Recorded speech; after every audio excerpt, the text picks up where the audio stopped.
അസ്സലാമു അലൈക്കും വറഹ്മത്തുള്ളാഹി വബറകാതുഹു. ഇന്ന് ഞാൻ പറയാൻ പോകുന്ന വിഷയം ചതിയുടെ ഫലം. ഒരാളെ ചതിച്ചാൽ അതിൻ്റെ ഭവിഷ്യത്ത് എന്തായിരിക്കും? നബി സല്ലല്ലാഹു അലൈഹി വസല്ലമ തങ്ങൾ പറഞ്ഞു, കപ്പലിൽ മദ്യം വിറ്റിരുന്ന ഒരാളുണ്ടായിരുന്നു. മദ്യത്തിൽ വെള്ളം ചേർത്തായിരുന്നു അദ്ദേഹം വിറ്റിരുന്നത്. അദ്ദേഹത്തിന് ഒരു കുരങ്ങനും ഉണ്ടായിരുന്നു. കുരങ്ങൻ അദ്ദേഹത്തിൻ്റെ പണക്കിഴിയെടുത്ത് കപ്പലിൻ്റെ പായ കെട്ടുന്ന വടിയുടെ മുകളിൽ കയറി നിന്ന് പണക്കിഴിയിലെ ഒരു ദിനാർ കപ്പലിലേക്കും ഒരു ദിനാർ കടലിലേക്കും ഇടാൻ തുടങ്ങി. അങ്ങനെ പണം പകുതിയാക്കി. പകുതി കടലിലേക്കെറിഞ്ഞ് പകുതി മാത്രം മുതലാളിക്ക് കൊടുത്തു എന്നർത്ഥം.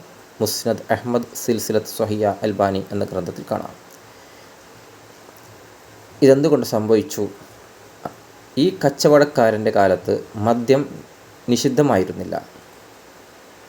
ഇസ്ലാമിൻ്റെ ആദ്യകാലത്തും അങ്ങനെ തന്നെയായിരുന്നു. പിന്നീടാണത് നിഷിദ്ധമാക്കപ്പെട്ടത്.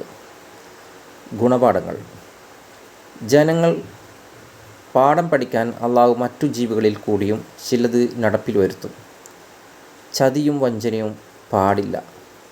നിഷിദ്ധമായ സമ്പാദ്യം രണ്ട് ലോകത്തും അത് നശിക്കാനുള്ളതാണ്. പശുവും ചെന്നായും സംസാരിക്കുന്നു.